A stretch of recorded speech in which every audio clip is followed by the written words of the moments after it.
اهلا بكم في قناتنا. وقبل ما الفيديو ده يبدأ ما تنساش تعمل لايك وسبسكرايب وشير، وما تنساش تصلي على نبينا محمد. ويلا بينا نبدأ الفيديو الجامد بتاعنا. بتبدأ قصتنا ببطلنا ويل اللي كان عالق في الفراغ، وهو بيفتكر ذكرياته المهببة في حياته السابقة وقد ايه كان جبان ومش قادر ياخد خطوة لقدام. وبيتولد بطلنا من جديد كطفل رضيع، وشاف قدامه 3 أشخاص هما ماري الراهبة وبولد الهيكل العظمي والمحارب وجاس الشبح الحكيم. وبطلنا كان خايف منهم نظرا لأن أشكالهم المخيفة بالنسبة لطفل رضيع، لكنهم اعتنوا بيه واهتموا بيه. وبتمر 1.5 سنة، وفي يوم من الأيام ماري بتاخده معاه بره المعبد وبتوريه منظر شروق الشمس والغابة اللي فيها أنقاض مدينة قديمة، وبتقول له إن منظر الشمس جميل جدا، وهي بتتعامد على الغابة والمدينة الأثرية. وساعتها عين بطلنا بتدمع وبيفتكر إنه كان رايح الجحيم بعد حياة بائسة ملهاش معنى، وإنه رايح يتعذب، لكنه عرف إنه كان غلط وإن دي نعمة، إن تم إعادة ولادته من جديد. وبيقرر يعيش في العالم ده ويعوض السنين اللي فاتت. وبعد 1.5 سنة بنشوف بطلنا مع جاس اللي بيعلمه السحر والاساطير، وهو بيحكي له قصه الخلق اللي هي كالاتي: من قديم الازل كانت المانا قوه عشوائيه، والالهه وزعوها. اللي كانت تحت نشفت وكونت الارض، واللي فوق خفت واتشكلت السماء، وخلق الشمس والقمر وفصل اليابس عن البحر، وخلق النار والرياح والاشجار، وخلق الهه تانيه يساعدوه، وخلق البشر والحيوانات. ولكن مفيش خير بدون شر، فظهرت الهه شريره وطلعت كلمات الخلق اللي كان فيها قوة كبيرة سواء كانت مكتوبة أو منطوقة. ويكتب أستاذ جاس كلمة النار فبتطلع نار وبيطفيها بكلمة محو. وبطلنا الطفل عينه بتدمع لما أستاذه يقول له إنها قوة الكلمات السحرية. وبيتمشى بطلنا وجاس في قاعة كبيرة فيها تماثيل الآلهة زي إله البرق والعدل فوق، وماتر أم الأرض، وإله الأرض وتربية الأطفال. وما بين ال6 آلهة الرئيسيين ليها احترامها الخاص بين سكان الريف، وإله النار والتكنولوجيا بليز، وإله الرياح والتجارة وارا، وإله النباتات رايا سيلفيا، وإله المعرفة إيلا، والإله جيرفس اللي بطلنا بيبص له باهتمام كبير. وبتدخل عليه ماري وبتقول له إنه بيحكم دورة الموت والولادة من جديد، وإنه ابن فولت ومطر. وبيسألها بطلنا لو يتعبدوا فبتقول له آه، وبتقترح عليه يروحوا ياكلوا. وساعتها بيدخل عليهم بولد، وبنعرف إنه جه من الصين نظرا لأنه كان معاه طريدة، وبيقول لها إنه هيعمل الغدا الليلة دي. وبطلنا بياكل وبيعجبه أكله، وبلود بيقول له إنه هيعلمه الصيد، لكن ماري بتقول له إنه لسه طفل صغير. وجاز بيقول له إن الولد ذكي وتعلم القراءة والكتابة في سن 3 سنين بس. وبيدخل بلود وجاز في نقاش حاد عن أنهي أفضل، العقل ولا العضلات. وفي أثناء النقاش بطلنا بيقول لماري إن رغيف العيش طعمه حلو، وبيسألها عن طريقة عمله، ولكنها بتقول له إنه سر. وبيفكر بطلنا في إنهم مخبيين عنه حاجات كتير زي سبب حياتهم هنا، وليه هو الإنسان الوحيد اللي فيهم، وليه هم أشبه بالزومبي وهو كان مخبي زيهم أسرار حياته القديمة الضبابية. وبتمر السنين وبنشوف بطلنا بيتمرن على المبارزة بالسيف مع بلود، وبلود بيقول له إن المهارات لوحدها مش كفاية، إنما لازم يكون عنده عضلات. وبيكمل تدريب على السحر مع جاس اللي بيقول له إن عنده مهارة كبيرة لكنه محتاج يتحكم فيها أكتر. وسأله عن سر قوة الكلمات، فبطلنا بيجاوب إن الكلمات قوية لنفس السبب اللي بنقول فيه على الكرسي كرسي مهما كان نوع خشبه أو حجمه أو ارتفاعه، يعني الكلام هو اللي بيحدد ويميز الحاجات. وجاس بيقول له إن باين عليه أو إنه عبقري وذكي، لكن بطلنا بيقول له إن لسه بدري عليه وفي حاجات كتير لازم يتعلمها. لكن جاس بيقول له إن الكلمات هي اللي بتحدد تقبلات وتوجهات الشخص، فلازم يتحكم فيها صح. وبيقول له إنه لازم يتعلم مهارات السحر الثنائي وإزاي يعمل فلوس، وإن الفلوس أهم حاجة في العالم. وبيقعد مع ماري في الآخر اللي بتحكي له عن الوحوش الأسطورية وعن إله الزومبي سانجنات. وبطلنا بيعرف منها إنهم كانوا بشر في الماضي لكنهم عملوا عقد مع ستينجنات. وفي يوم مش صافي كان بطلنا بيتعلم الصيد مع بلود، وهو ماسك الطائر بلود بيقول له يكسر رقبته عشان ينهي معاناته، لكن بطلنا بيخاف وبيقول له انه مش بيحب القتل. وبلود بيقول له كمان انه مش بيحب القتل، لكن الطيور عباره عن غذاء، وانه في موقف الحياه اضطر يقتل عشان يعيش في المعركه، وان دي حاجه غريزه. وبطلنا بيحس ان بلود ده زي ابوه بالظبط. وبعدها بيبدا تدريب المبارزه بالسيف، لكن التدريب ده مختلف عن الاول، فبلود بيهجم عليه فجاه، ولكن بطلنا بيتفادى الهجمه وبينصب له فخ بانه زيت له الارض وزحلقه، وبيحاول يحبسه في شبكه، لكن بلود بيقطعها بسيفه وبيهجم عليه وبيهزمه. وبعد التدريب بيقول له ان الطريق طويل قدامه، بس برغم كده فاجئه باسلوبه، وبيقول له ان ده كان اسلوب جاس اللي كان معروف بلقب الحكيم الهائل في الايام الخوالي، واللي هدى الانهار واباد وحوش كتيره واكتشف لغات قديمه وفك رموزها. وبلود كان بيلقب بغول الحرب لقوته. وماري بنت بطل، لكنه بيوقف بلود كلامه وبيقول له انه مش عاوز يتعمق في التفاصيل، وانه لازم يركز على تدريبه ويكمل تدريب. وبالليل بعد التدريب بيروحوا هما الاتنين وبيقولوا له انه من جواه نقي ولما يكبر هيبقى حاجة مهمة، وبيحضنوا بطلنا وبيشكرهم على كل حاجة عملوها. وبيطلع نهار يوم جديد وبطلنا كان بيحصد الطماطم في جنينة المعبد، وبكده جاز بيعلمه السحر والتحكم فيه، وبلود بيعلمه المبارزة، وماري بتعلمه امور الحياة اليومية. وبنعرف ان ماري بتنعزل في المعبد كذا مرة في اليوم، وبلود بيقول له ان وقت التدريب حان ويحل الليل وينتهي التدريب. وبيشوف ماري برغيف شايلاه معاها وخارجة من المعبد، والفضول بياكل بطلنا وبيمشي وراها وبيدخل، ولكن الصدمة بيشوف ناري ماسكة فيها نار زرقاء، فبيطلب النجدة وبيروح ينقذها، فبتجيله حروق وحمى شديدة، وماري بتعتذر له لكنه بيعتذر على تطفله وفضوله الشديد. وبلود بيقول له انه نضج وكبر بجروحه وندوبه، وجاز بيديله رغيف احتراما لشجاعته اللي بنعرف انه رغيف مطر. وماري بتقول له انها خانت مطر وعملت عقد مع سانجنات عدو مطر، فالنار دي عقاب ليها وهي بتتعذب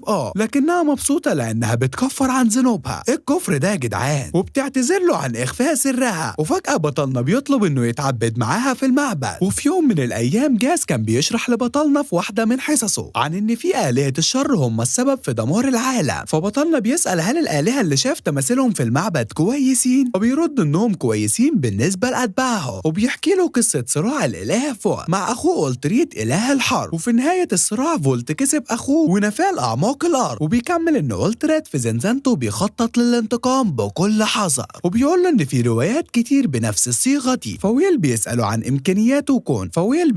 امكانياته كونها خرافة، وبيقول له ان حكم العالم بيبدأ بالقهر والاستبداد، وبعديها بيجي الازدهار وتطبيق القانون، ولكن ده هيؤدي لإطاحات وانقلابات. لو يعني ممكن فولت يبقى شرير لو النظام فسد، وأولتريت لو أنهى الفساد ده هيبقى صالح. باختصار مفهوم الآلهة الصالحين والآلهة الأشرار، وبيتم تحديده بواسطة المؤمنين بيهم. وبيكمل كلامه بأن معايير الشر مختلفة تماما عن معايير الآلهة، فمن المستحيل ان حد بيبقى بيقيس الامور بمعايير بشرية يفهم نوايا واللي بيفكر فيها الآلهة. وفي اخر الحصة بطلنا بيقول له انه مدرس شاطر جدا، وجاز بينبسط. ولما كان بطلنا في جلسة الصلاة الصامتة كان بيفتكر انه كان لازم يرمي الماضي وراه والمستقبل قدامه وما يفكرش غير في الحاضر، وان التحرر من الافكار العائقة مش معناه انه ما يفكرش في حاجة، بل بالتركيز على الحاضر بس. وبيقول لنفسه انه لازم يهب نفسه للآلهة. وبتدخل عليه ماري وبتقول له ان الصلاة الصامتة خلصت بعد 5 أيام، وبتطمن عليه وبيقول لها انه كويس عشان يتعبد معاها طول الفترة دي. فبتضحك وبنعرف ان مرت 5 سنين على حادثة حرق ايده اللي ماري قالت له انها هتعالجه لكنه رفض، وقال لها انه فخور بيها. وماري بعدها بتقول له انها هتحضر العشاء. وتاني يوم بعد درس جاز اداله واجب، والحصص اللي بقت صعبة ومكثفة، وبنعرف ان كلهم بقوا يصعبوا الدنيا عليه نظرا لان عدى سن البلوغ وانه بيكون مستقل. ولكن حصص ماري وجاز كانت ولا حاجة جنب تدريبات بلود، لانه في واحد من تدريباته بيجيله هيكل عظمي مغطى بالدم. فبطلنا بيتخض وبيتساءل عن ماهيته، فبيقولوا له ده خصمه اللي لقاه عند الاطلاق، وان جثة شيطان متدني التصنيف. وبطلنا بيتساءل عن امكانياته كونه زومبي، وفجأة الهيكل بيهجم عليه، ولكن بطلنا بيقتله بضربة واحدة. فبلود بيقولوا انه يجي منه وانه عبقري وبيقرر يصعبها عليه، وبيوديه اطلال المدينة المدمرة اللي كان بيبص عليها بصة وهو صغير. وبيدخل معبر سري تحت الارض كان الاقزام والبشر عايشين فيه، وان بلود ممتن الاقزام عشان ساعدوه، ولكن دلوقتي المكان بقى مليان زومبي. وفي اللحظة دي بلود بيطفي الشمعة، وبطلنا بيفعل تعويذة النور وبيحاول يدور على مخرج ليه، لكنه بيلاقي 2 زومبي وبيهزمهم وقعد يستريح شوية. وبينما هو كان قاعد بيفكر ان بلود بيختبر قدراته العملية ككل، وبيحس بوحدة شديدة مع انه كان وحيد في حياته السابقة لانه حس بالآفة معاه. وبيبدأ مغامراته بيلاقي زومبي فراكسوس، والنوع ده بيستخدم سحر الكلمات، فممكن يبقى صعب بالنسبة له ولا يواجهه. وبيفكر في انه لو كان بلود مكانه كان هيتصرف ازاي، ولكنه بيقرر يواجهه باسلوب الكر والفر. والزومبي لسه بينطق الكلمات السحرية، وبطلنا سكه بالسحر وهجم عليه، ولكن سيفه بيتكسر، وفي نفس الوقت الزومبي بيموت وبيتحول لرماد في وقتها. ولانه كان معاه رمح فخده غنيمة، وعرف انه رمحه اقزام وكمل طريقه. وبينما كان ماشي في طريقه حس بهوا تقيل، وشاف جاز قدامه اللي هجم فجأة، وخمن بطلنا انه ممكن يكون متفق مع بلود. وجاز بيكسر الارضية وبيعمل منها جوليا عملاق صخري اللي بيهجم عليه فجأة، وبطلنا بيضربه بالرمح وبيتكسر الجوليا، ولكن بقايا بتتحدف عليه وبيتصاب له فخ العنكبوت، لكنه بيتفاداه وبيقطع الشبكة، ولكنه بيتزحلق فجأة. وبينما بطلنا بيحاول يتفادى قذائف الحجارة بدون فائدة، وبيفتكر ان في الرمح الرمح هيكون فعال، فبيهجم على جاس ولكنه ما بيصوبش، وبيسأله عن سبب اللي عمله، وانه حس ان عمل كده عشان في سبب وجيه، لانه لو كان عاوز يقتله كان هيعمل سحر بالنار او يوقع السقف على دماغه. وبطلنا بيقول له انه يفضل الموت على قتله لانه علمه كتير جدا، ولكن جاس بيقول له ان ده كان درس لكنه زودها شويه او حبتين يعني. وبيخرجوا من المكان بسلام، وبالليل كلهم بيتجمعوا. بلود بيعجب قوي بانجازات ويل وانه قدر يكسب سلاح جديد، وجاز بيقول له انهم هيعينوا الرمح اللي اسمه القمر الشاحن، وكلمات الخلق منقوشه على الراس والساريه بتاعه الرمح، ومن الرمح يقدر يولد نور كمصدر ضوء او لصرف انتباه الاعداء، بينما الساريه فيها سحر يقدر يتحكم فيه في طول او قصر الرمح. وطبعا بطلنا ويل متحمس عشان معاه سلاح سحري. وبعد كده بقى بيروح انقاض المدينه على التوالي عشان يحضر دروس بلاد بسيف قصير عادي عشان يجمع اسلحه بقدر المستطاع، وده كان صعب في البدايه ولكن بعد كده بقى سهل، وبقى يكسب القتالات بدون ادنى عناء قدام الوحش القوي. وفي نهار تاني يوم بيتفاجئ ان وجباته مع جاس قلت جامد، وجاس بيقول له انه اتعلم كتير جدا وانه لازم يتعلم حاجه جديده، وهي انه يجمع العملات من المدينه الاثريه. وبالليل بطلنا بيجمع كميه كبيره من الفضه، وبطلنا بيسال جاس لو الكميه دي كفايه، فبيقول له انها كفايه، وبنلاقي ان في ترابيزه دومنه موجوده. وبلود بيقول لجاس انه رجع لعاداته الزباله تاني، فويل سال جاس انه كان هيخليه يلعب قمار، فجاس بيقول له انها كلمه تقيله شويه وانها مجرد لعبه ذكاء. وبيلعبوا هما الثلاثه، ولكن بعد اول دور ماري بتقفشهم وبتديهم محاضره اخلاقيه عن ان القمار وحش. وفي يوم من الايام جاس بيكلم ويل بطلنا عن انه قرب يتم ال15 في يوم الانقلاب الشتوي، وده لازم يعمل طقوس البلوغ اللي هي عباره عن مبارزه فرديه قويه بين ويل وبلاد، وبيقول له انه لازم يكتشف طريقه لهزيمه بلاد. وجاس بيساله عن السبب ولكنه ما بيجاوبش، فبطلنا بيتضايق جامد عن انه بيخفي عنه اسرار كتيره، ويطلع على المعبد وهو قاعد في المعبد. وماري بتجيله بتقول له ان لازم يقسم بالولاء لوحده من الالهه، ويقرر انهي واحد يكون حاميه وحارسه يوم طقوس البلوغ. ولكن ويل بيكون سرحان فبيسالوه لو كان كويس، ولكن بيطمنهم وبيسال ماري عن انهي اله مفروض يعبده، وبتقترح فول اكتر واحد ليه اتباع، وبيرد عليها بانها بتعبد مطر، ولكنها بتقول له ان بولد بيعبد بليد وجاس بيعبد واير. وبيرد بلود بان القسم مهم جدا وانه اقسم لبليز بانه هيكون قوي ويتدرب كتير، وماري اقسمت لمطر انه هيعيش حياه ترضي مطر. وبيسالهم عن جاس فبيرد بانه كان المفروض يقسم لاله المعرفه، لكنه اقسم لاله الريح انه هيعيش حياته بحريه ويعمل اللي هو عايزه عشان ما يحبش حد يقيده. وبلود بينصحه انه يكون على راحته ساعه القسم وما يبقاش متوتر او منفعل. وفي يوم من الايام بالنهار ماري كانت بتحلق لويل شعره، وبتقول له يخلي بلود يحلق دقنه، وبتقول له انه مش شبه بلود خالص، وبيسالها زمان عن شكله، فبتقول له انه كان ضخم وعريض وشعره كان طويل وشكله كان متوحش وشخصيته كانت مندفعه، وبيقول لها ان نفسه لما يكبر عاوز يكون شكله شرير زي بلود. وفي يوم من الايام في ساعه الغروب كان ويل بطلنا بيتدرب وبيجيله بلود اللي بيقول له يستريح، وعزموا على مبيز بالعسل وقعدوا قعده حلوه قوي. ولما القعده خلصت بنشوفهم سكرانين، فبلود بيقترح على بطلنا يختلسوا النظر على ماري وهي بتغير، وبيروحوا يبصوا، لكن بطلنا بيعمل حركه مختلفه الا وهي انه يدخل الاوضه عليها، وماري بتكتشف لما بيدخل عليها وبتسال بلود اذا كان شارب حاجه، وضربت بطلنا. وبيصحى بطلنا يوم بلوغه وبيغسل هدومه وبيتدرب عشان يبارز بلود، وبينما بيفتكر كلام جاس عن هزيمه بلود بطريقه ملتويه، ماري بتجيله وبتلبسه الدرع وبتساله لو حدد اله اللي هيقسم ليه، فقال لها انه حدد خلاص. وبيروحوا الغابه عشان يجهز للمواجهه ويقابل بلود اللي بيشرح القواعد اللي هي ممنوع السحر او محاولات القتل الفوريه، ولو حصلت حاجه فماري هتعالج المصاب بالبركه بتاعتها، واول شخص يستسلم او يتعب يخسر. وبلود يهجم هجمات سريعه، وبطلنا يحدف عليه خنجر ويهجم فجاه لكنه ما بيعرفش يقرب منه، وبلود بيهجم وبطلنا بيصدها بدراعه وقرب منه ولسه هيضربه، وبلود مسكه من رقبته ووقعه على الارض. ولكن المفاجاه ان بلود اعترف بمهاراته، وبيقعدوا بيقولوا انه عمل كل اللي عنده ده وهو وماري وجاس، وبيقولوا انه اسلوبه في المبارزه مختلف عنه فلازم يعتمد على نفسه، وبطلنا بيشكره على فضلهم عليه. وبلود ساعتها بيديله نصل الشيطان المعروف باوفرليتا واللي هو بتاع ملك ملوك الشياطين المعروف باسم الملك الاعلى كهديه، وبينصحوا ما يستخدموش كتير عشان ما يبقاش اتكالي. وحكوا له عن ان الشياطين قاموا بانتفاضه كبيره واجتاحوا قاره ساوث مار، وكل القارات اتلمت من الشياطين المهاجمه وقتلوا ناس كتير كقربان لآلهة الابعاد. واتباع آلة الاستبعاد واستنجت نشاطهم زاد، والآلهة الصالحين تم استنزافهم في المعارك. وبيقولوا إن الملك الأعلى بيقدر يحول دمه لجنود ولحمه القارة. وكمان بنعرف إن أوفر أيتر من أسلحته المفضلة، وإن السيوف هي اللي بتأثر فيه، وإن المدينة الأثرية كانت مركز تجاري فيما مضى، لكنها ما صمدتش قدام الغزو غير كام يوم بس. واستقر الملك الأعلى فيها أنتج جيوش من الشياطين اللي هجمت بكميات كبيرة على المدن المجاورة. وبينما القارة كانت مستقبلها على المحك، طلع جاس المعروف بالحكيم الهائم أغسطس وقال لهم إن ده الوقت المثالي لهزيمة الملك الأعلى. وبطلنا فهم خطة جاس اللي هي كانت عبارة عن تحديد موقع العدو والهجوم عليه وسرقة السفينة. وعشان ينفذ الخطة جاس استخدم سحر عظيم عشان يبيد أتباع الملك الأعلى ومواجهته وش لوش طالما ماري بتعالجهم ببركتها، وبلود يعمل اللي يقدر عليه عشان يقتل الملك ويسرقه، لكنه معرفش يقتله أو حتى يلمسه عشان فرق المستويات اللي كانت عالية.